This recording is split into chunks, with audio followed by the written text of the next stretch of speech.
on. From Boston, Massachusetts to Adelaide, Australia, and everywhere in between. Talking local and national sports and just about anything discussed in a tavern. Broadcasting from South Lyon, Michigan.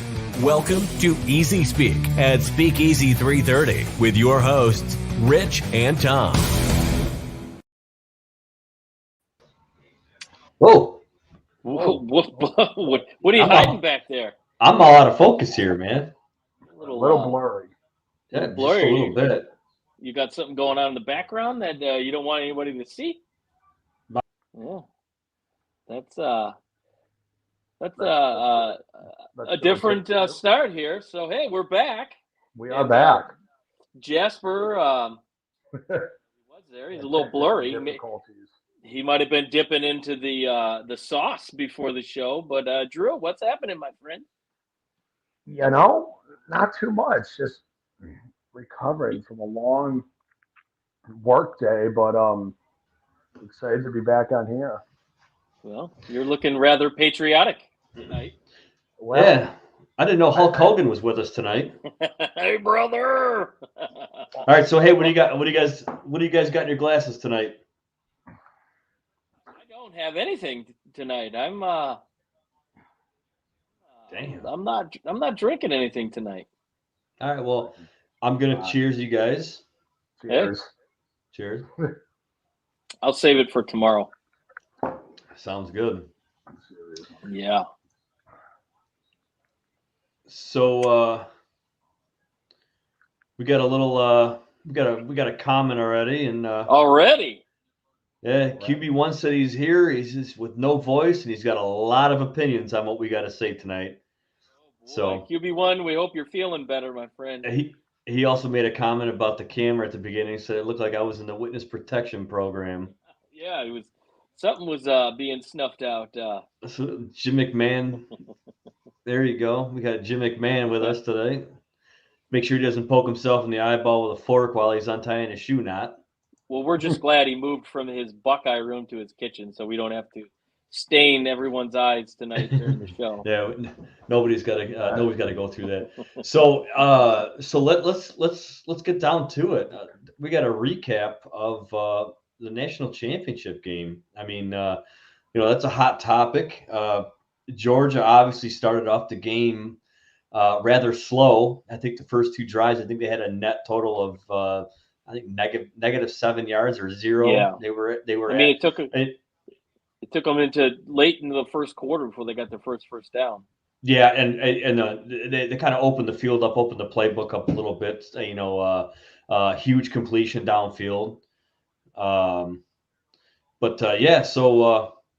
what did you guys think of the game? Well, for me, it was a tale of two halves.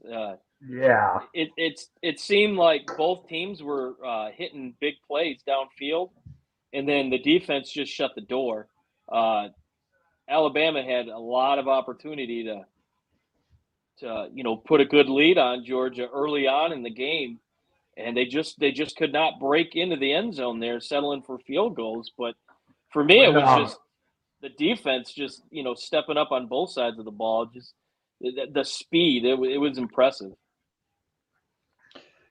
When Jamison Williams went down for Alabama, when you were already down, what's his name, Mechie. Yeah. And then Williams went down and tore his ACL. So I mean that takes out a lot of your offense right there. You look at the next man up, and they playing guys that didn't have a lot of action in the regular season, relying on them. Their tight end Latu, who I don't think they used him enough. But, a lot of that has to do with the fact that Georgia's front defense was just eating up Alabama's offensive line, just like they did to Michigan. And Bryce Young just didn't have the time to make the good reads. I mean, he was making good decisions in the first three quarters, but then into that fourth quarter, I think the lack of experience on the field with the two big injuries really hindered them, and Georgia they were hungry. They were just out to prove that they were the better team, and Well, it was Georgia's defense lived up to the hype all. I mean, their hype all year in one game. I mean, they've been defense oriented all year. So well, the question going into the first game against them was, they hadn't really played anybody with the speed and talent that Alabama showed, and they got walked off the field. And then against Michigan, I mean, it was an amateur show for Michigan, and they just came into this game with a whole new mindset that that first game didn't matter, and they look like a different team.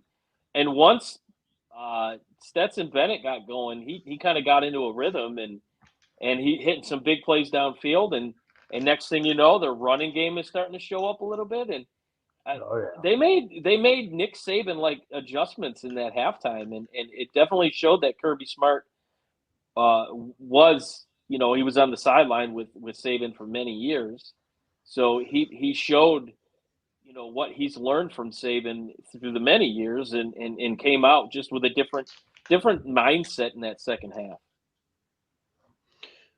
Yeah, and it was kind of. I mean, my feelings on both teams itself. It's almost like QB1 had it the best. Is for him, it was Satan playing the devil, and the devil won. Yeah, I'm not a fan of either coaches, and I'm glad to see that it was Alabama that had taken the loss. And when you look at it after the game, once the season was over for those two respective teams, dominoes started falling out, and the players. They had seven players the portal. Alabama did. You got coaches that are leaving. I think Georgia had two that had entered the portal after the game, but it wasn't like they were the QB1, or they weren't the running back one or like that. But still, it's depth players that they have that are like we talked about, next man up type deal when we kind of touched based on it with the Rose Bowl game. Was hey, next guy up, whoever the next guy is up. Do you think that now, because they'll here in the area, this NIL is just getting so much traction right now? Michigan State just signing a deal with Caesars. I think yesterday or today. I mean, the money's going to be going, and I think some of these players, especially you see your fourth option, your third, fourth, fifth option at Alabama is a 1 or 2 option. They're anywhere 5 else. Stars. Yeah, a number 4 or 5 receiver at Alabama is going to be, he's going to be a starter. I mean, look at last year, Xavier Worthy, who was an Alabama recruit.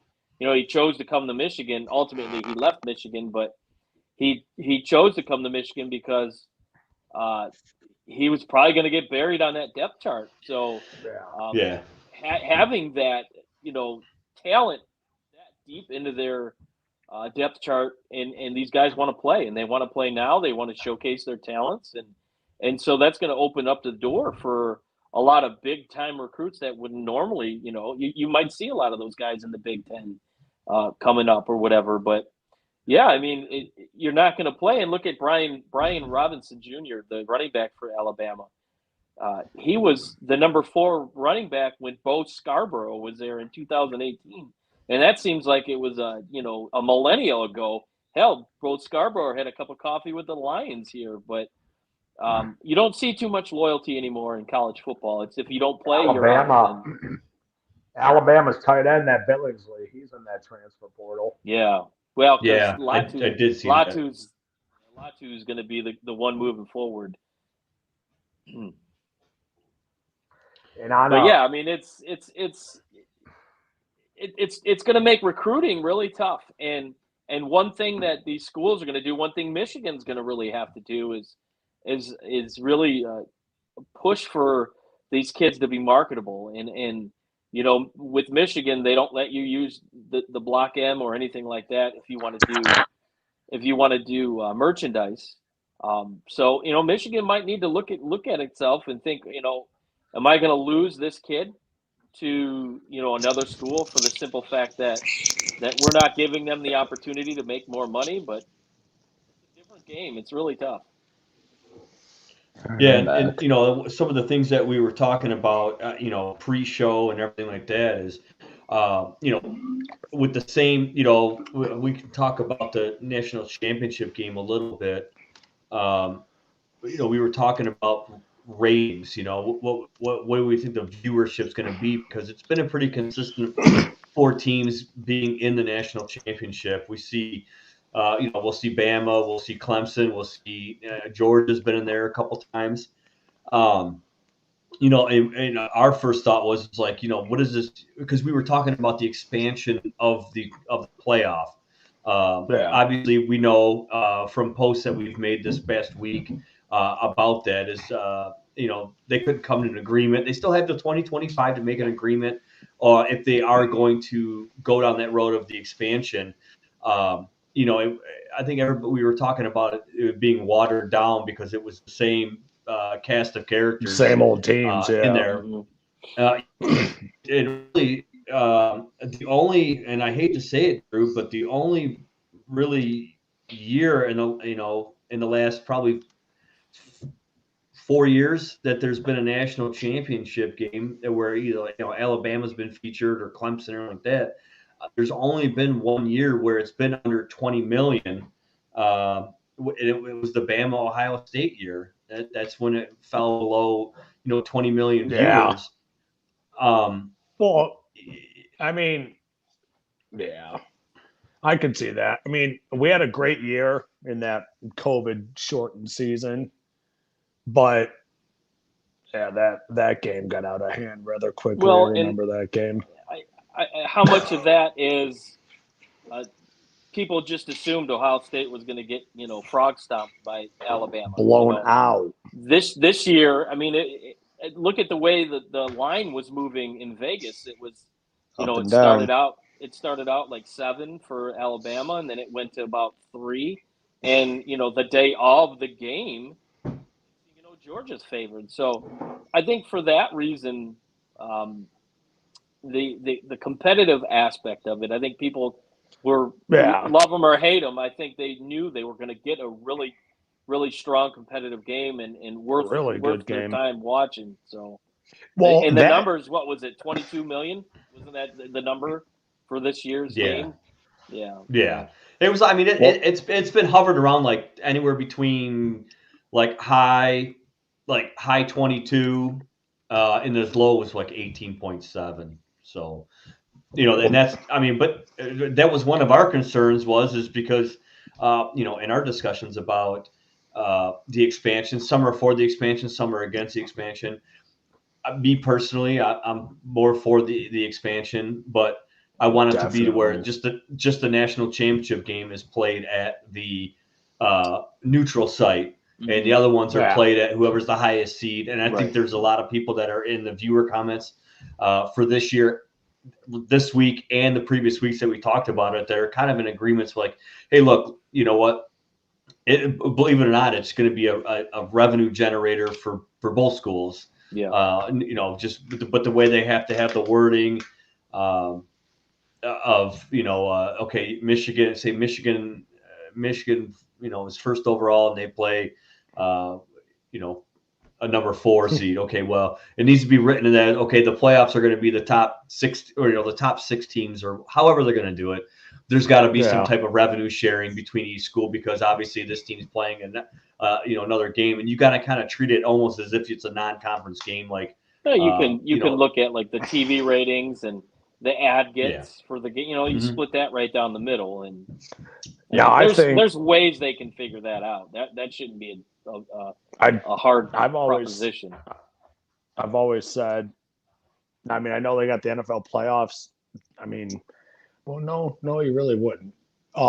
No, move it to because what you do is right after the championship games, you just roll right into that playoff. No week, no 3-4 weeks off. You just hop. No, move it. move the national championship game. Put it on a Saturday. Saturday. Could you imagine? I mean, like Monday at 8:00. I mean, I fell asleep halfway through the second quarter. Well, basically, I mean, it was a boring game up to that point. Let's be honest. Yeah, but here's the thing. Here's the thing, Drew, is they're always gonna have it on a Monday. And the reason why they're gonna have it on a Monday is because if it's a destination, they want people to go and spend money. They want them to spend to go out.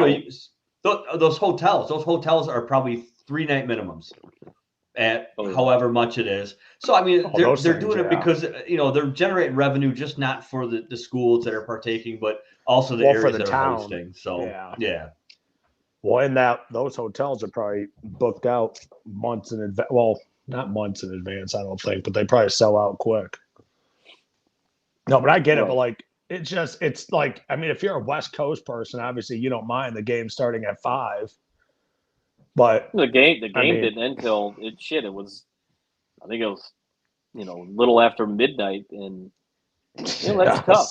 That's tough for people that got to get up for work in the morning. And those darn West Coast people, they get the better end of the shaft.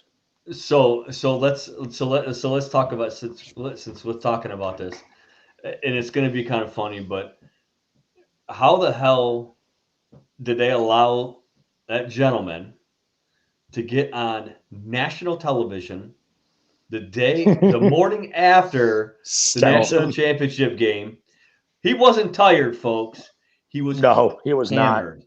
He was hammered. He wasn't tired. He was on hammered. What? He was on what? Good Morning America. Good Morning America. They're like, oh, you must be tired. He's like, yeah. No, I know those eyes. I've had them. I know those eyes. And it took him about, good 5 seconds for him to process what the question was. And, luckily you could play through delay with your earphones and stuff like that, but just look in his eyes. Interview. Yeah. But another thing about the game, did you catch they gave the wrong hats to the Georgia? Alabama national? They automatically assumed that Alabama was going to win. I mean, just the Georgia players had on the Bama hat. They wanted hats, and that's hilarious. That's what they do. They always bring out the hats, and they're pre-made, and they brought the wrong ones out. That's hilarious. If I was Stetson Bennett, the last thing I'm going to do, because A, you went through a tiring game. B, he probably got no sleep. C, he was probably trashed. I mean, he was probably still drunk. Oh, I'm going to get on. Every bit is still drunk. Let's just get on national television and try to do an interview. Like, no. Yeah, it's a Stetson Bennett where his story's a feel-good story, but you don't talk about that the very next day. Hey, how about maybe the next night when he's had a chance to, sober up and get some sleep and give him a couple days. Yeah, but it is a good story. It's say what you will about. Oh, it's a hell of a Bennett, story. Going to Georgia and then ended up leaving and going to JUCO and working his way back in and and he showed it on the sidelines after they knew the game was over and the emotions got the best of him and and that's the beauty of college football. I mean, there's so many stories where the road you just don't know how far they've traveled. And this kid, when he was 3 years old, he told his dad he wanted to be a quarterback for Georgia. So that that's a good story. But don't talk to the kid the next day. That's not fair. Give him give him a week, a week at least. I mean, give him a few days because I mean his phone was probably blowing up with, "Hey, congrats, good job!" Like that kid probably had no time to breathe, like at all. Well, he had time to drink. I'll tell you that. Oh yeah. Well, you expect. That's sure. You just won the national championship. That's what you do. Could only imagine what Athens was like. Oh, I bet it was crazy. So, moving on. So the Lions wrapped up the regular season. They finished the season 3-13-1, which going into the season, my expectations were a little bit higher. Yeah. But given that right off the rip, they lost quite a bit of momentum in players, that they were kind of piecemealing a roster together. And I think one of the key things that I think we can all agree on, that they played. I mean, they played every game, and they played Well, 60 yeah. minutes, and they were tough. Well, look how They many were last second losses. they were the I mean, best 3-13 team you've ever seen. I'll give you that.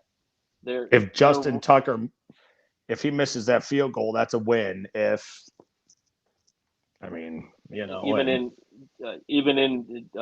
Joseph in Minnesota getting the kick, but you look at the Jets, you look at the Giants, and even the Panthers, and I think the Lions could compare to some of those teams, and they definitely fought.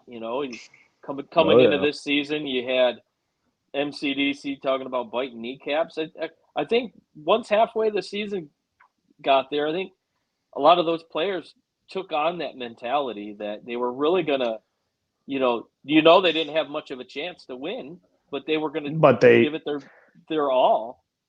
Well, you gotta lay a foundation as a coach. You gotta come in and kind of set the I guess the ground rules, and you got to get your players to buy in. Well, it seemed almost once Campbell took the play calling away from Anthony Lynn, it almost seemed like the tone of the team changed. Was Anthony Lynn a problem? They let him go, as soon as they could, and Campbell admitted as much, to say that we didn't gel, and right. Being a former head coach, you coming in and you're kind of the second guy. A lot of guys have a hard time dealing with that, and I think Campbell probably was like, "This is my show, and you're gonna run it the way I want you to run it," and right. And the team did seem a little bit flat while he was in charge, and that changed a little bit once he took over the play calling. Well, I liked the offense on Sunday. I mean, I was at that game, and all the trick plays and that one touchdown pass that they had, I guess the double reverse pass, and yeah, I mean it was cool to see him open it up a little bit. It was cool to. Even though in a game that meant nothing, and essentially, let's face it, Green Bay may or may not have been trying, but still, I mean, I think for the first time in God knows how long, there's slight optimism about the Lions next year. I'm not going to say there's full, but there's slight optimism. You got to do something. Their schedule next year is very favorable, and also Dave Burkett said, "Don't be surprised if they don't make the playoffs." I don't know if they're going to make the playoffs. I mean, everything. But you gotta compete, though. Everything weighs on what Aaron Rodgers is going to do. I mean, the NFC North, until Rodgers is gone, will always be Green Bay. If Rodgers goes, which I believe he will be, but I think it's a toss-up. Even if Rodgers leaves, I think the division is still Green Bay's, because you've won it 3 years in a row. You're going to lose Rodgers. You're going to lose Devontae. If to me, the front runner goes to Minnesota. If Rodgers goes, Minnesota probably has the best team. No, because you got to look for a head coach and a GM. Chicago, is a dumpster fire right now. So I mean, the Lions. I mean, God, just be competitive. I mean, win 7, 8, 9 games, please. I mean, I don't care if you miss the playoffs, or I want you to make them. With that schedule, Drew, it very well could happen, as long as it's all contingent on how they do through the draft and how they tackle free agency. I saw some numbers thrown around today. If they wait till after June June 1st to get rid of Trey Flowers, it opens up $17 million or something like that. Yeah, some crazy amount of money. But, moving forward, so the draft, okay, so they're going to be doing their reviews on the draft. They're going to look at, obviously the combine. They're also going to the Senior Bowl and start, scouting that, going that route. And they're going to be on the coaching staff for the Senior Bowl. The Lions. So they'll be able to see, firsthand character of some of these guys. Drew, second pick overall. Where do you think the Lions are going to go target? I mean, what Jacksonville's one, I don't know what Jacksonville needs, but I would assume they would take Hutch. I think if Thibodeau and Hutch could flip, but I think if Hutch is there, go get him. Because you need your offensive line is set. Our wide receivers, you can tolerate them. Goff, roll with him for another year. You seem to have a kicker. You need a defensive, like a pass rusher on the D line. Someone to get after the quarterback, So if Hutch is there, take him. But if he's not there, take Thibodeau. Both are great. Mm-hmm. Yeah, it's like one and 1A. I don't think there's much of a drop off. Okay, you might get a little bit more athleticism with Kayvon Thibodeau. I was unimpressed the way he looked in the Pac-12 championship game, but that's one game, and up to that point he was pretty consistent, and he did have some injuries. And if you want a kid or a guy who's just going to compete and bring it every day, get Hutchinson if he's there at 2.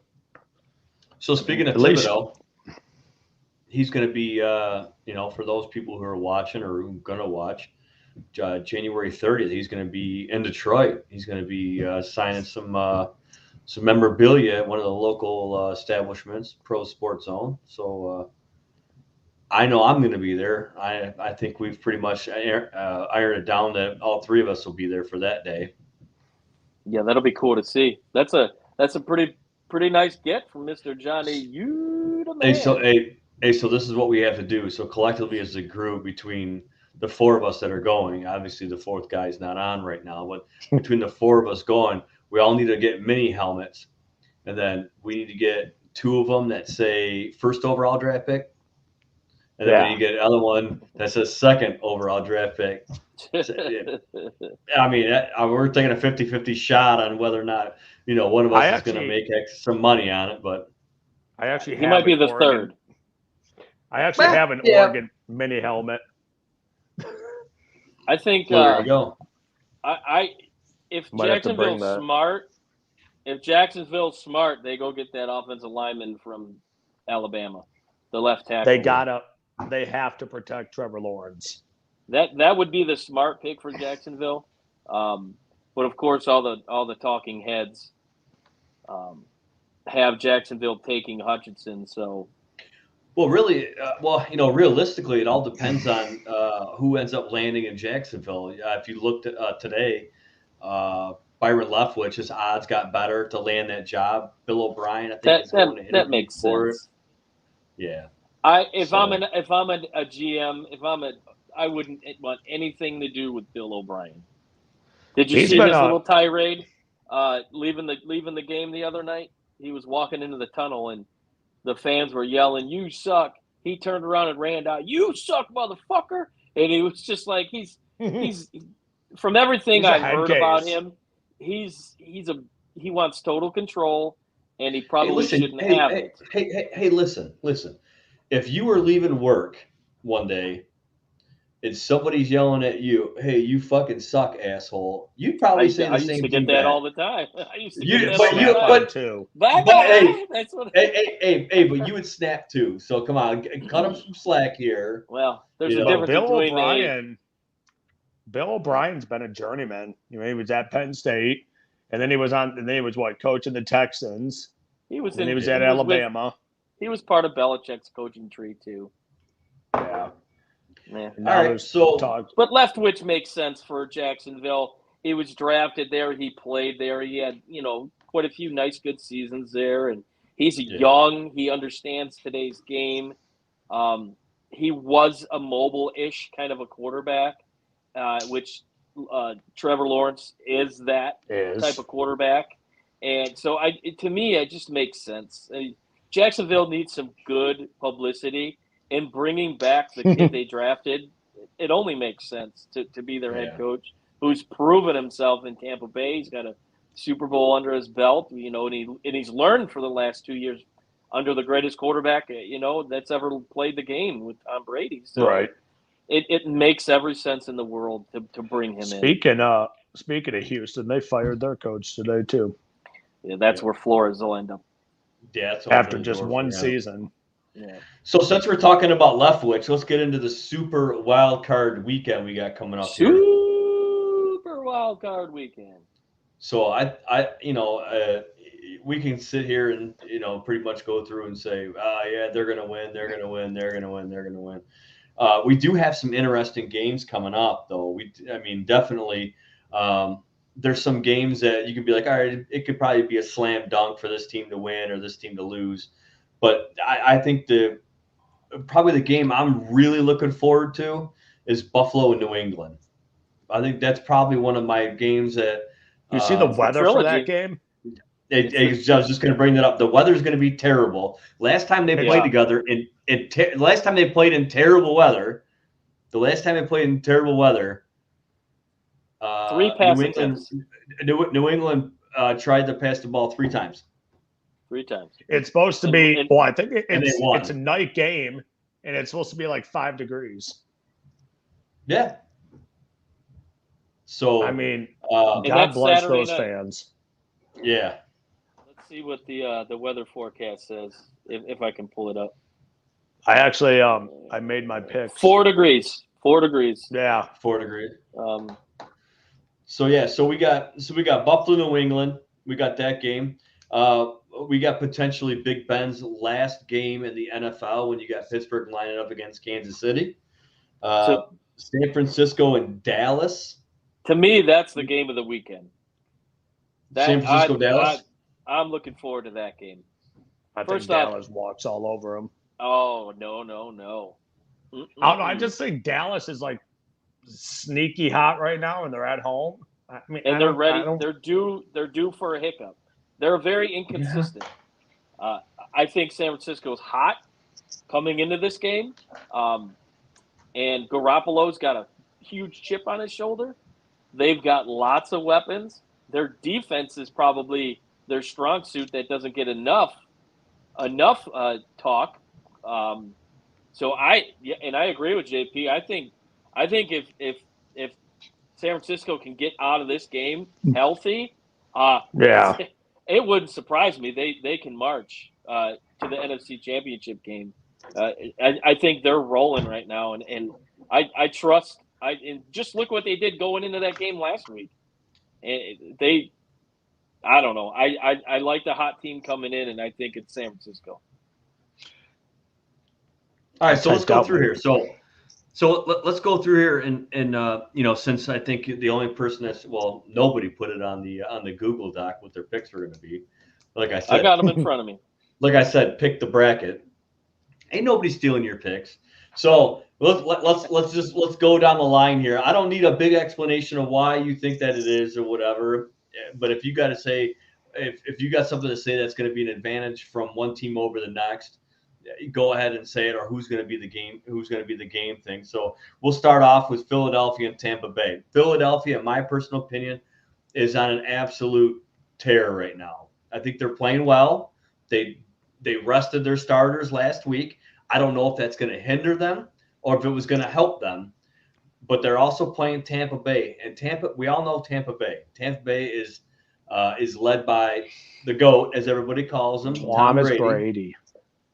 Thomas Brady. So, you got that. Is the absence of Antonio Brown going to affect their gameplay? No, I don't think it's going to be that. They still have plenty of people. No, it's better that they got rid of them. People they could distribute the ball around to. So in this pick, my personal opinion, I'm going to take Tampa Bay on that. Yeah, Tom? and I agree. I think experience is going to come into play with this game big time, specifically, at the quarterback position. But if there was an injury on Tampa Bay side that probably is more, or a receiver that's not there that's more of a negative impact, it's Chris Godwin. He's not there. So, but I think when Gronk and Brady in the playoffs, I don't know if Jalen Hurts is going to be able to really carry that team. Match them, The inexperience in the playoffs. They're playing in Tampa Bay. The crowd's going to be raucous. So I just experience overcomes. Tampa Bay wins the game. Drew, what you got? Well, I'm going to go with the flow. I'm going to pick Tampa. Jalen Hurts, great quarterback, but like Tom said, give me Brady, give me Gronk in the playoffs and the games in Tampa. So I don't really see Tampa Bay struggling too much. I just think that'll be a pretty easy win for them. All right, sounds good. All right, next game we're going to talk about is Buffalo, New England. Drew, what's your key to the game? Who you got taking it? Buffalo, New England. I got Buffalo winning. Buffalo has been up and down so much this year. Mac Jones, I love Mac Jones. I think he's going to be a hell of a quarterback. I think he's one of the future. I think he'll be like one of the future quarterbacks, later on. And I just like Buffalo at home. I just think Josh Allen and that offense, I think they get rolling. So I think Josh Allen is the difference maker. And give me Buffalo at home. Okay. To me, the key of the game is who protects the ball the best. Yeah. Mac Jones has had a tendency to cough it up the last couple of weeks. And Josh Allen is no stranger to throwing picks. He's kind of like this generation's Brett Favre, kind of a gunslinger. His arm strength allows him to make a lot of throws that most quarterbacks just can't do. But Buffalo at home, that crowd, here we go again. Bills Mafia. Nothing to mess with. No. I think that they don't care about cold weather. No, I think well, neither does New England, but Buffalo might have a little bit more talent. Offensively, I think defensively they're very evenly matched. So I see a low-scoring game, maybe like a 24-21. But again, it comes down to who protects the ball. I think Buffalo can do that. Home game, give me the Bills by 3. Bills, all right. Is it supposed to be windy in that game? I don't think so. I heard earlier, but I don't know that it didn't show it here. All right, I'm gonna go against you, yahoos, and I'm gonna take New England, and this is why I'm gonna take New England. Bill Belichick. That's true. Say. Yeah. I'm gonna take New England and call it that. All right, next game. We got the Steelers and the Chefs. Tom, who you got? It's a feel-good story for Big Ben. His career's extended an extra day, but that's it. I think he gets absolutely pistol whipped by Kansas City. The game's out of hand early. Kansas City's got a lot to prove. They started the season really slow, and they've come on. I think this offense is really going to open up, and I see a big win, like 41-17 ish. Kansas City, and this is the last playoff run with the OC in Kansas City, so I think he's going to be getting a job here. Who, Bieniemy? Eric Bieniemy, yeah. If a team's smart, Okay, Drew, what do you got? Kansas City, big. I mean, Big Ben's been a hell of a quarterback his whole career. He can't throw the ball. Kansas City knows it. AKA Pittsburgh's going to rely on running the ball. Patrick Mahomes goes out, throws well. Travis Kelce. If the game is close by halftime, I'll be shocked. Like Tom said, I think this game gets out of hand early. Especially Kansas City at home. Yeah, I'm gonna have to agree with that. I think Kansas City is gonna take this one out. As much as I'd like to see Roethlisberger come out and extend another week. Cement his. I mean, he's gonna be a Hall of Famer, but cement his legacy. Oh yeah. And it's not just that Ben is going to lose the game. I just don't think that the Steelers have enough tricks in their bag in order to take them down. So give me Kansas City on that one. There is talks that Juju Smith might be healthy enough to play. That could give Pittsburgh a little kick, but I don't think it's enough. Yeah. No. All right. We got our next game, San Francisco and Dallas. Tom already said he's taking Dallas. So, Drew, what do you got? And this is the one game where I've kind of gone back and forth because San Francisco is hot, but so is Dallas. The game's in Dallas. But Dallas has been one of those just one of those teams for whatever reason I can't stand. So give me Jimmy G and the boys. Ooh. He switched. He switched. I mean, it's just I've gone back and forth.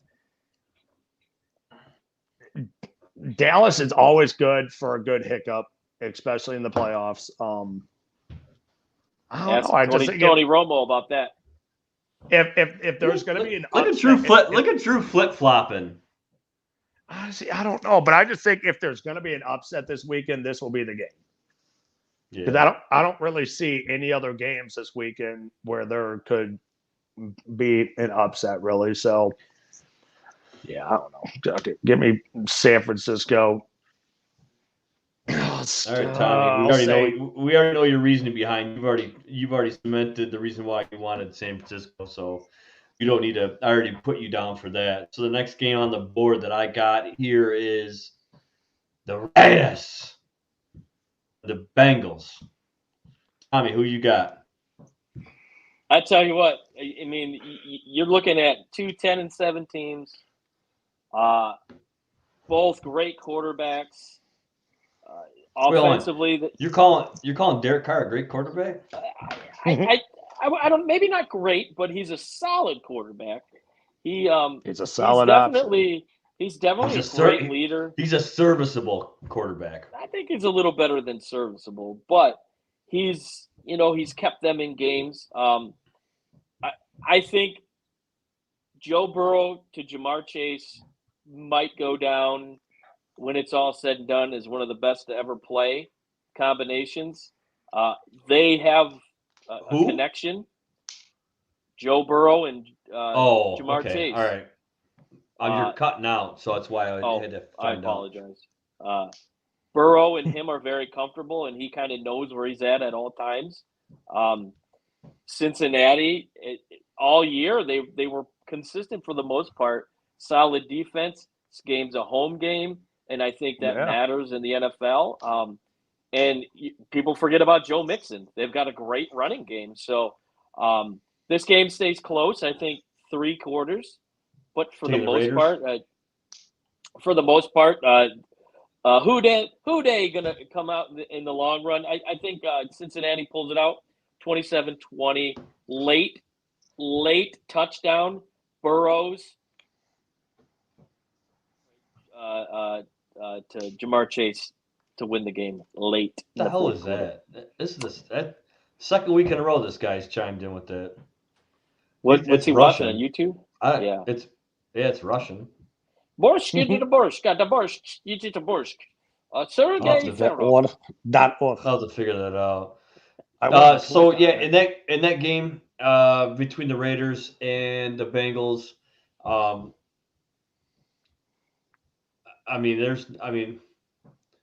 this is the first time I think ever in NFL history where a coach has been let go during the season and the team has made the playoffs. Yep. So that's Ricky, something to show for it. You know, and realistically, we're not going to get deep involved in the whole John Gruden thing or anything like that, because that's just, I mean, I It's think it's old. an absolute. I think it's an absolute smear job. But It's you over know, and done with that, I think that shows you the team that he built. You know, he was in the. Everybody gave him shit. He unloaded all these picks. You know, Yeah. got rid of Khalil Mack. You know, or he got rid of Khalil Mack. He was just getting rid of guys, but he was bringing guys in. He was doing this. It's very, unfortunate that Ruggs had his incident this year. I thought for sure that was definitely going to take them down a couple notches, because he was a very promising wide receiver.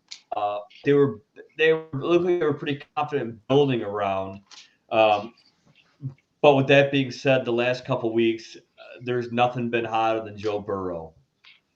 I'm not going to go and mimic exactly what you said, but there's chemistry between Burrow and Jamar Chase that you don't really see very often, especially in the NFL. The only other teams that have that right now is the Raiders, or not the Raiders, but the Rams with Stafford and Cooper Kupp and stuff like that. So I mean, you got that. I just think that's I think they got a special tandem, but however, they still need to play 60 minutes to win that game. Mm-hmm. Yeah. I don't think it's going to be a walk in the park. In my person, it's not going to be a walk in the park, but it's not going to be a 3-point game, whatever. It's not going to be a last second field goal or like that. In my eyes, I still think they probably win by maybe 10. But I'm going to take Cincinnati in this game. To hit on the Raiders for 1 second, how much, it seemed like that team took off once Gruden was gone. So was he kind of a distraction? A distraction with the team? Who knows? I think Bisacci, I think he's done a great job, and unfortunately, he probably won't get the head coaching job. But and then back to the Bengals, they got so much shit in the draft for taking Jamar Chase, and boy, did they shut up the talking heads on that one. That was right. Probably the best pick of the draft. But all right, Drew, I got the Bengals. Give me the. I think Joe Burrow has a huge day. I mean, I don't know why. I just think he goes out there, throws for about 4 or 5 touchdowns, and the Bengals. I mean, I think the Raiders keep it close, but I don't know. I just like Joe Burrow is hot, and I don't know. I just see him having a big day. Can they stop Crosby?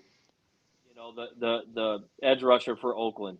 If Cincinnati can do that, they'll be successful.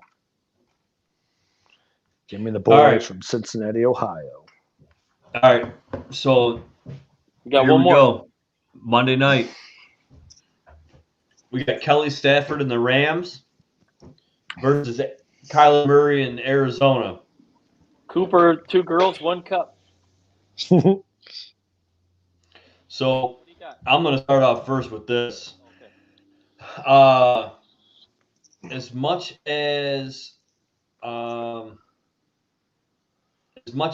mean, I'm not going to fanboy or like that. I mean, granted, it's kind of hard for me to sit there and say I want the Rams to win because Stafford. I do believe Stafford deserves to have success.